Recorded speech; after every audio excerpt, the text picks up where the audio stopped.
We will discuss about Negotiable Instrument Act 1881.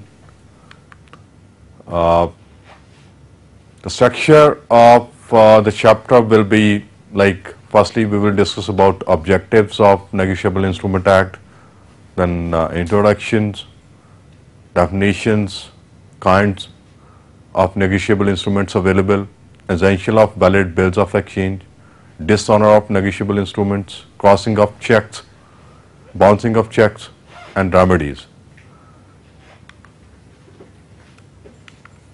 With the growth in commercial and economic transactions, new medium of exchange apart from money have been evaluated, such as a bill of exchange, hundi, checks, bank drafts, etc.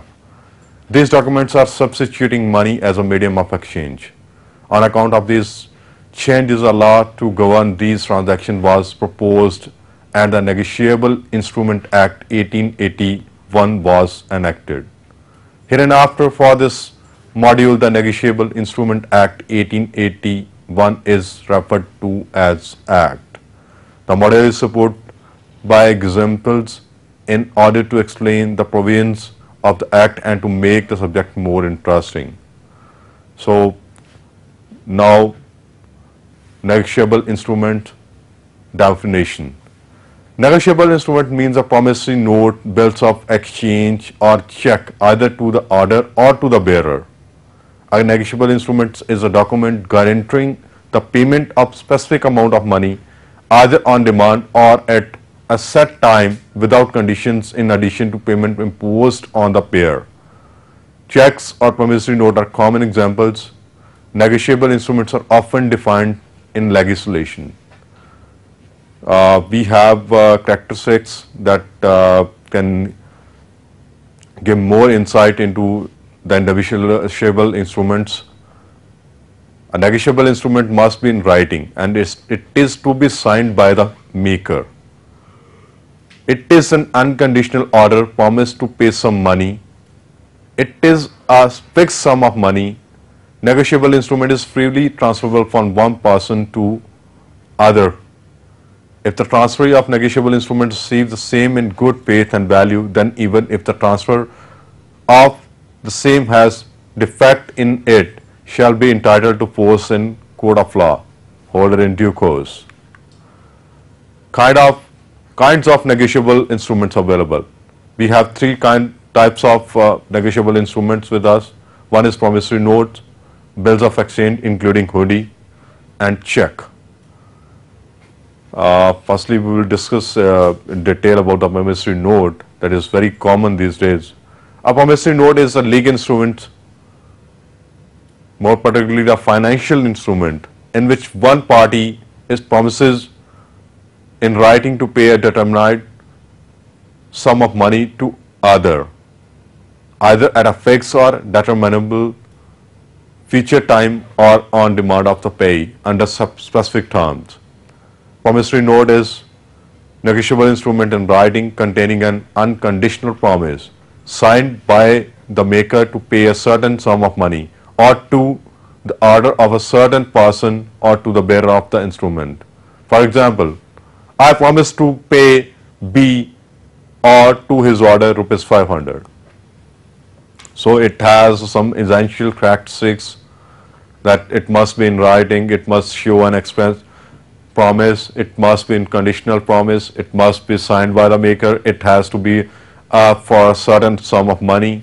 Some promises is to pay in legal tender only. All parties to promissory note must be certain. Other formalities like stamping, place of preparation, etc. needs to be taken care of. So now it's bills of exchange. A bill of exchange is an unconditional order signed by the maker directing a certain sum of money to pay a certain sum of money only to or to the order of certain person or to the bearer of the instrument. Certain creditors draws a bill of exchange on debtor to recover him money. There exist three parties actually. A bill of exchange or draft is a written order by the drawer to the dry to pay money to the payee. A common type of bill of exchange is the check. defined as bill of exchange drawn on a banker and payable on demand. Bills of exchange are used primarily in international trade and are written orders by one person to his bank to pay the bearer a specific sum on a specific date. Prior to the advent of paper currency, bills of exchange were a common means of exchange. A bill of exchange is essentially an order made by one person to another to pay money to a third person. A bill of exchange requires in its inception three parties: the drawer, the dry, and the payee. The person who draws the bill is called the drawer. He gives the order to pay money to the third party. The party upon whom the bill is drawn is called the dry. He is the person to whom the bill is addressed and who is ordered to pay. He becomes an acceptor when he indicates his willingness to pay the bill. The party in whose favor the bill is drawn or is payable is called the payee. The party need not all the distinct persons, thus the drawer may draw on himself payable to his own order. So we have some draft specification bill of exchange available in book you can go through. Essentials of valid bills of exchange. It must be signed by the maker and must be in the writing. Must be an express and an conditional order to pay certain money. It must direct a certain person to pay a certain sum of money. Parties to the contract needs to be certain. It must satisfy all other formalities as to stamping, sign of the maker, acceptance of the dry, and the signature of the dry. Now, the essentials of the valid check. It must satisfy all the essentials of the valid bills of exchange. It must be drawn on a specified bank. It must be payable on demand. One thing more important, like if we use a check as a negotiable instrument, then there are few hurdles we face. There are few problems like dishonoring, that kind of things applicable to check. So dishonor, discharge of negotiable instrument we will discuss. Dishonor of negotiable instrument. A negotiable instrument can be dishonored by like two things are possible. One is non-acceptance and one is non-payment. Only the bill can be dishonored by non-acceptance, dishonored by non-payment. A promissory note or bill of exchange is said to be dishonored when the maker of the note and the acceptor of the bill defaults in making payment to the holder of the bill. Effect of the dishonor. When a negotiable instrument gets dishonored, then the holder is due course has a right to sue the maker of the note and the check acceptor of the bill. Maker of the bill all prior endorses to the instrument. All such parties are jointly and severally liable to the same. Now we have some rules regarding the dishonor.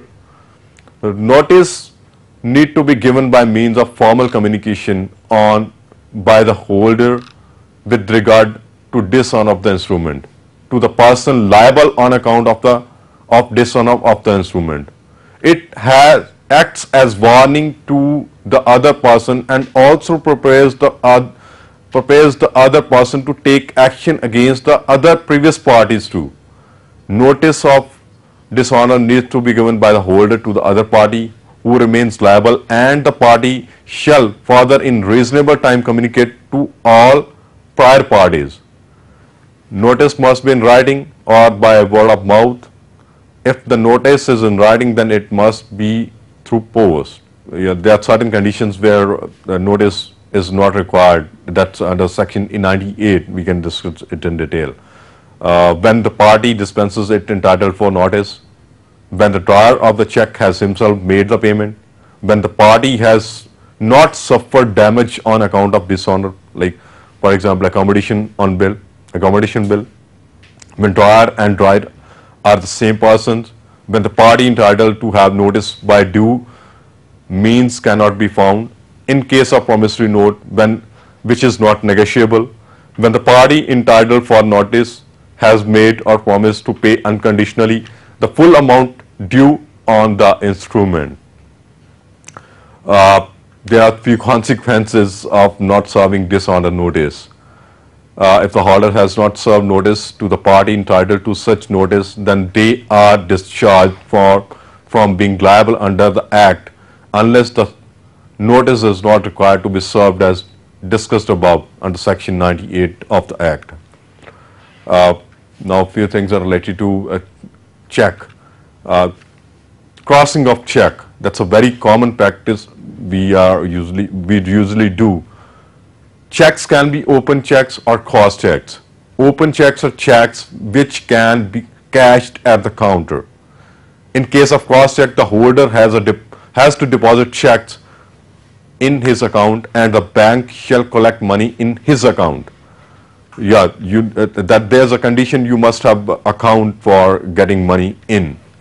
Crossing of checks safeguards holders against the checks being misutilized by any other person. A check is said to be crossed when two parallel lines are drawn across with or without the mentions of or. We have few types of crossing, two types of crossing. The one is journal crossing. This is normal crossing with or without mentioning any word thereon. Special crossing is there. Under special crossing between the lines, the name of the collecting bank is mentioned. Only such bank has the power to collect such money. Not negotiable crossing, when between the words it is mentioned that is not negotiable, then the holder of the check shall not have better title against the person from whom the check is taken. Account pay, if in between the lines it is mentioned as account pay only, then that amount needs to be deposited into the account of the particular pay only, or to the particular person only and to nobody else. The most secure way of paying money to anybody, like account pay. Like there are some bouncings of checks and remedies are there. Check is said to be bounced or dishonored by non-payment when the banker of the check refuses to make the payment. The banker shall refuse to make payment either on account of insufficient funds in account of the drawer or for any other technical reason. The drawer of the check whose bank has rightfully dishonored the check for insufficient funds shall be guilty of an offense for issuing such a check and is liable to face punishment. This is to ensure that people don't issue checks carelessly and to default others. According to Section 138 of the Act, a drawer of the dishonored check shall be liable to imprisonment for a term which may extend to 2 years, a fine which might exceed to twice the amount of the check, or both of these. However, penal action can be taken against the drawer of the dishonored check if from the date of dishonor, that holder of the check has sent a notice to him in 30 days, fail to make payment, and within 15 days from receipt of such notice. It's all about the Negotiable Instrument Acts. We discussed it in detail, like what kinds of